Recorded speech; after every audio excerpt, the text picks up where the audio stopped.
আজকে 3 নম্বর বাহাদুরপুর রেডারে 9 নম্বর ওয়ার্ডের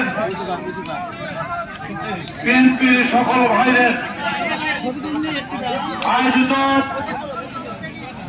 ইফতার মাহফিল ও আলোচনা সভার আজকের সভাপতি এই ওয়ার্ড বিএনপির সভাপতি আসাদুজ্জামান আশরাফ, আজকের এই ওয়ার্ডের সাধারণ সম্পাদক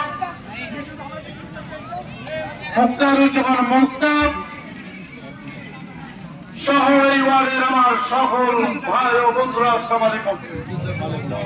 আজকে আমরা আপনাদের নিমন্ত্রণে, আপনাদের আমন্ত্রণে আপনাদের সাথে ইফতার মাহফিলের শরীক হতে এসেছি।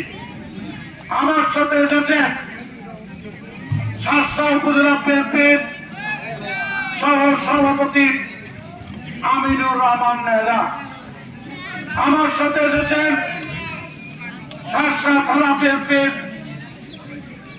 জয়েন্ট সেক্রেটারি যুগ্ম সম্পাদক তাজউদ্দিন, আমার সাথে এসেছেন শার্শা উপজেলা আইন বিষয়ক সম্পাদক সাবেক সভাপতি কাইমি ইউনিয়নের মশিউর রহমান, আমার সাথে এসেছেন জেলা কৃষক দলের সদস্য আলমগীর হোসেন টিপু, আমার সাথে এসেছেন যুব দলের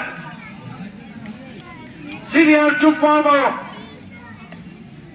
এবং সাবেক ছাত্রতা এক নামে পরিচিত আল মামুন পাবলু, আমার সাথে এসেছেন যুব দলের যুগ্ম সম্পাদক জিয়াউর রহমান, আমার সাথে এসেছেন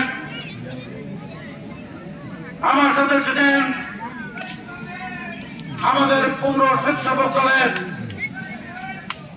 সভাপতি কর্মীরা শহীদুল ইসলাম শহীদ, আমার সাথে এসেছেন স্বেচ্ছাসেবক দলের উপজেলা অত্যন্ত বরিষ্ঠ নেতৃত্ব, তরুণ নেতৃত্ব রাকিবুল হাসান রিপন, আমার সাথে আছেন আমার নগর বিএনপির নেতা জনবিদ রাখালি, নগর বিএনপির নেতা অর্থাৎ বেনাবল, পৌর বিএনপির নেতা রফিকুল ইসলাম রফিক সহ আমার ছাত্র দলের অত্যন্ত তরুণ নেতৃত্ব, যারা আমাদের আগামী দিনের ভবিষ্যৎ, ছাত্র দলের সভাপতি জয়ুল ইসলাম জয়ন, ছাত্র দলের যুগ্ম আহ্বায়ক বিপ্লব হোসেন বিপ্লব সহ যুবদল, ছাত্রদল, স্বেচ্ছাসেবক দলের নেতৃবৃন্দ সহ আরো ছাত্রতা চৌরমান সহ আমাদের এই ওয়ার্ডের পাহাড়ি ইউনিয়নের নেতা পলাই শাহজালাল, আমাদের শাহজালাল সহ আরো অনেক নেতৃত্ব। বন্ধুরা, আসলে একটি কথা বলতেই হয়, আমাদের ইফতার আসন্ন, ইফতারের সময় আসন্ন। আমরা কার দল করছে? আমাদের এই দলের প্রতিষ্ঠার নাম কি জানেন আপনারা? কি বলতে পারবেন? বলেন। বাংলাদেশ জাতীয়তাবাদী দলের